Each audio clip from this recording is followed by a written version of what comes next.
跟你们说，我去纽西兰34天只花5万多块。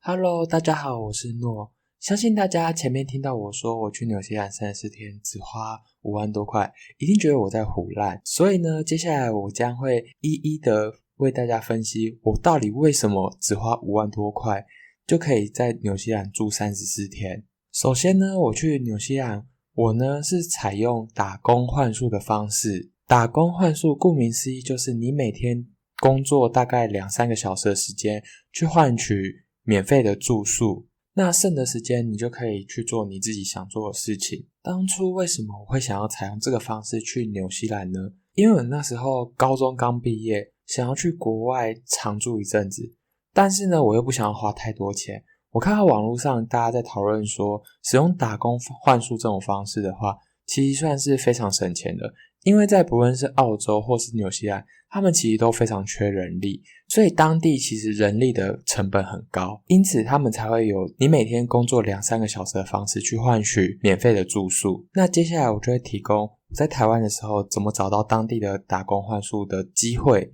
到后面到当地以后呢，我中间其实又有再换过一次打工换宿的地点。首先呢，第一件事情就是你就要去想说，你到底是要自己去还是跟别人去。这边呢，我给的建议是说，如果你不是一个非常能跟自己一个人相处的话，我建议是结伴而行。不论是人身安全上的考量以外呢，其实因为到澳洲或是纽西兰，因为他们那边地广人稀，所以你要找到一个能跟你一起讲中文的人其实非常的难。我当初去的时候呢，我是有跟我一个朋友一起去，那除了我们2个以外呢，没有任何人会跟你讲中文，你能跟别人沟通语言就只有英文。但如果你是想要去当地练英文的话，你也可以自己一个人去。确定好你要自己去或跟别人去以后呢，你就要开始找你要在哪里打工换宿。我那时候呢是想说，我要先有打工换宿的机会以后呢，我再去订机票。所以呢，我是先广投我的履历。我那时候有投澳洲跟纽西兰，因为我觉得这2个国家都相对起来都比较 chill， 所以呢我就投这2个地方。但这里给大家一个建议是，如果呢你是不会自驾，你是想要依靠大众工具的话，那我比较建议大家呢可以找 room service 的工作机会，因为呢这些工作机会相对的都在比较市区的地方，这样子如果你要去搭一些 bus 的话，那你相对起来会比较方便。然后呢，目前市面上比较有名的打工换宿的网站呢，是一个叫做 Helps H-E-L-P-X 跟 Woof W-W-O-F 这2网站呢，我当初是选择使用 Helps。 为什么我会选择用 Helps 呢？因为呢它的费用比较便宜，而且不论是雇主或是员工都可以互相评价，所以我那时候呢在找的时候，我也是有看一些就是评价不错的我才会去投，我觉得这样相对起来比较安全。而 Woof 它没有互相评价这个功能，而且呢它每个地区的打工换宿的机会是分开的，所以你每看一个地区打工换宿的职缺的话，你其实是需要多付一笔钱。但是 Helps 呢，它是全世界都通用，所以这样对于你还不确定说你要去哪里的人来说， Helps 其实相对友善很多。哦对了，在台湾就开始找职缺的话，其实还有一个好处是你可以直接寄信给当地的雇主，这样对于那些英文比较没有那么流利，或是跟外国人讲话有点恐惧的人来说，其实相对起来会比较容易。我记得我那时候大概找了大概2-3个礼拜吧，才有人回我信。而且其实回信的时候呢，他们也会问你说你打算在这边待多久之类的。其实有些雇主他们也会要求说，你至少要在某个地方待至少2-3个礼拜，或是更久的时间，你就要依这个作为考量，去想说这个适不适合你。反正后来我们就在纽西兰的 Hammer Spring 找到了一份客房服务的工作，所以呢我们那时候就订了到基督城的机票。那我们订这个机票呢，因为呢它要转2次机，要先飞到香港，再飞到澳洲，最后才到纽西兰，而且我们大概提早1个多月就订了，所以这个机票呢大概也才1万多块，来回只要1万多块，但中间转机的时间你就要等很久。我们那时候在香港先停了1天，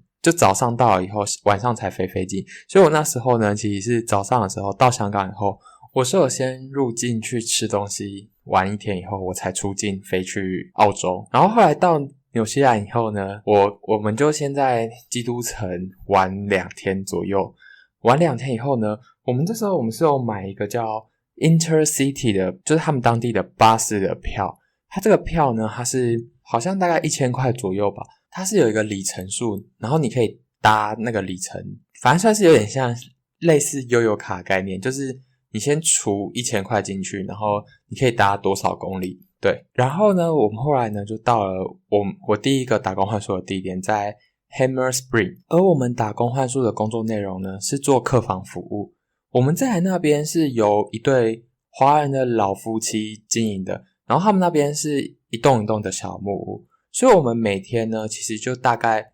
早上的时候只要做大概1个多小时到2个小时的之间，就是做一些铺床啊，然后清洁厕所之类的活动。但如果没客人的话呢，他们呢有时候呢也就叫我们扫扫落叶啊，然后擦擦窗户啊，就做一些很简单的事情，就打发1个多小时，然后1个多小时以后呢就没事了嘛，没事以后后面都是我们自己的时间。我们那时候在那边做打工换宿的时候，刚好还有一对德国的情侣，他们也在那边做打工换宿，人手上其实算是蛮充裕的。然后工作完以后呢，后面呢因为 Hammer Spring 那边呢刚好是一个算是度假村的概念，所以他们那边有很多各式各样的步道在山里。我们那时候每天工作完以后呢，我们就会去走不同的步道。纽西兰的景色我跟你们说真的超美的，他们不管是哪里随便一个湖那个真的都漂亮到不行。而且那时候我们去的时候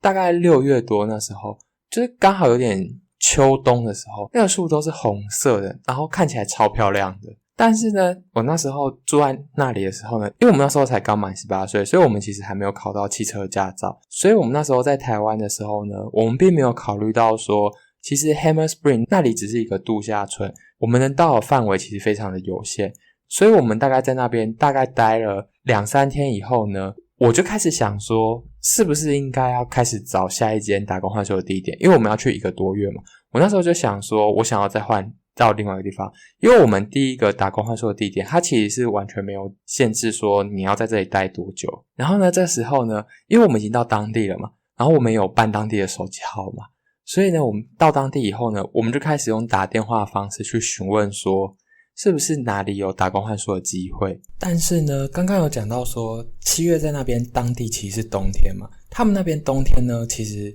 职缺上其实会相对的少一点，因为他们国家其实是以农业为主嘛，所以呢其实夏天的话可能会有更多一些农场的机会，但冬天的话通常呢就是只有一些客房服务居多。结果呢后来呢就是因为我们打了大概30-40通的电话吧，后来呢真的找到一间在凯库拉的地方，那个地方呢就是算是比较靠海边，我记得海豹算是还蛮有名的地方。但是呢那个地方呢它呢有一个限制是说你在那边至少要待3个礼拜，所以呢那时候呢因为我们那时候才刚去1个礼拜嘛，其实时间上还蛮充裕的。我那时候呢因为我们其实原本的计划就是想说我们大概做快1个月的时间，然后后面的1个星期到2个星期的时间我们是打算要去旅游的，所以呢我们那时候这样算下来时间上算是蛮充裕的，所以我们后来呢就是换到那个凯库拉的工作。那工作同样也是在 hostel 做一些 room service 的动作，而在这个地方呢也同样的有一个美国人跟一个英国人在做打工换宿的动作。但在这边呢因为他们2个的英文比我们2个相对起来更好嘛，毕竟他们是母语使用者，所以呢他们其实有时候呢他们的被分配到工作不一定是客房清洁，他们有时候呢是负责顾柜台，就是接待来的客人。那工作比起客房清洁来说轻松更多，他就整天只要坐在那里等电话来就好了。所以呢语言好的话其实还是有一定的优势的。这个地方呢很有趣的地方是他们的老板跟老板娘都非常的热情，而且他那边就打造成有点像是说大家平常都在外面公共空间互相聊天啊，然后唱歌啊，做各式各样的事情。而且老板娘也非常热情，她常常会烤饼干给大家吃或做菜给大家吃，而且那时候呢，我记得每个礼拜的礼拜五的晚上吧，就是会举办一个算是一个免费的餐会的感觉，就是会邀请来住的旅客们一起，就是大家各自准备各自擅长的料理，然后大家一起吃。所以那时候呢，就会跟蛮多不同的国家的人交流。而我本人其实是一个小当家来着，所以呢，我随便端出一道他们所谓的 Asian food， 然后他们就直接露出一个赞不绝的so good 的表情，所以我算是有做到一点国民外交啦。如果大家好奇我用哪道料理征服外国人的胃的话，在底下留言，我再拍影片放在 YouTube 跟大家分享好了。后来呢，我们跟那个美国人跟英国人混很熟以后呢，我们那时候还一起去酒吧啊，然后参加一些比如说 Quiz Night 啊之类的。然后凯库拉这个位置呢，它呢相对的更便利，所以呢我们平常呢做完1个多快2个小时的就是客房清洁以后呢，后面的时间呢我们通常就有蛮多的活动可以做的。我那时候呢最常做的事情呢，就是因为那边有一个海豹的观景区，我那时候呢就会从我住的地方走到那个海豹观景区，因为那边海豹真的多到不行，所以我那时候呢就会跟他们玩啊干嘛的。然后呢那边刚好就是我记得有一个很大一圈的环形步道吧，就是可以绕过一个山，然后走下来大概1个多小时吧。然后那边呢因为靠海，景色也非常的漂亮，我那时候没事就会去走，而且我觉得那边的人真的都非常的友善。你走在路上，然后遇到别人的话，他们可能会跟你打招呼，然后你停下来休息，他们也刚好停下来休息，他们就会跟你聊天之类的。对，然后呢，我们那时候呢，其实还参加了很多不同的活动，像是因为那边就靠海嘛，所以呢，我们那时候还有去参加出海钓龙虾跟钓鱼的活动，还有去玩一个叫做开亚克的，好像中文叫做皮艇吧，就是一个人的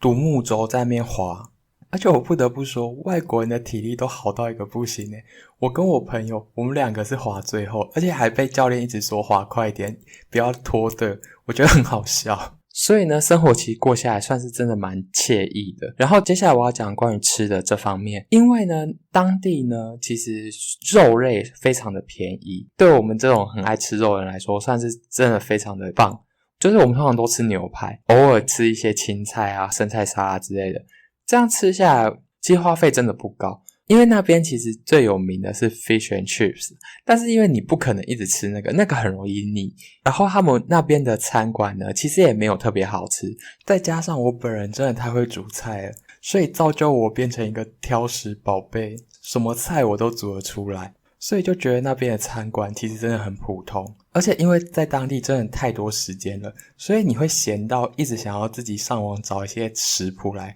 尝试做做看。而且我们不是住在旅店吗？他们那个冰箱其实通常呢就是来住的旅客会带自己的食材，但是呢他们如果走的话，然后食材没用完，他们也会放在一个算是分享的区域，所以那边也有各式各样的食材可以供我们使用。我记得我们除了牛排以外，我们也非常常吃当地的蛮有名的算是咸派啊跟披萨，在那边其实都算非常的便宜。而且我们跟英国人跟美国人就是也蛮友好的，我们也很常互相煮料理交换吃。记得这样吃下来，1个月吃的费用上，其实偶尔上餐馆没有到很长，1个礼拜大概2-3次的情况下的话，这样子吃下来的费用其实也大概1万多块2万左右而已吧。反正中间这2-3礼拜呢，我们都是过得非常快乐的生活，就是想干嘛就可以干嘛。最后呢，我们最后1个礼拜那时候就因为是打算要去玩嘛，所以呢我们那时候呢是去 Nelson，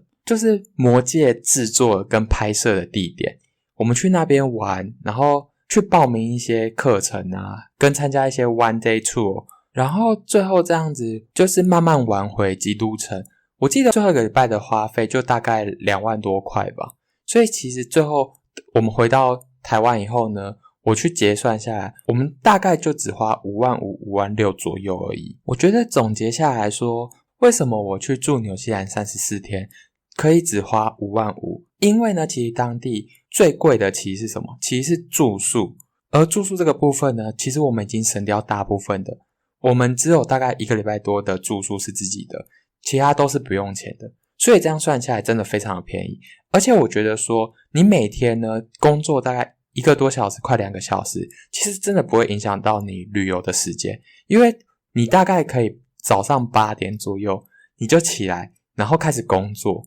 工作完大概也才快10点。跟我们一起打工换宿的英国人，他呢其实除了这份工作以外，他还有在冰淇淋店上班，所以这样子他其实非常的赚，他不但省下住宿费，他还有收入，真的非常的赚。唯一我觉得比较可惜的是，因为我们不会开车，所以我们去的地方其实非常有限。我们那时候呢1个礼拜7天里面，其实礼拜天是可以不用工作的。如果我们那时候会开车的话呢，其实能去的地方也更多，但是整体这样玩下来，其实我也非常的满意啦。然后最后我再帮大家总结一下我这趟旅程所有的花费。我买机票呢是15000快16000，然后呢我们在当地吃东西1个月所花费的钱也是大概16000 17000左右，所以加起来呢大概3万。然后到当地一开始跟最后那1个礼拜我们去玩，还有我们买一些纪念品回来的钱，加起来的话呢大概2万多块，所以这样加下来大概5万多块。我觉得这种旅行的方式呢非常推荐给你想要常住在当地却又不想花太多钱，而且你又很想交来自不同地方的朋友。好啦，这就是我去纽西兰住34天只花5万多块的方法。如果呢你对我今天讲的哪个部分有疑问，或是呢想要更加了解的话，都欢迎你在底下留言，或是去 IG 私讯我跟我说哦。然后我也会把我去纽西兰玩的照片发在 IG， 如果你有兴趣的话也可以去 IG 看哦。如果你喜欢我的 Podcast， 也欢迎你订阅、按赞、开启小铃铛哦。我每周3早上都会更新。我是诺，谢谢大家收听，我们下集见，拜拜。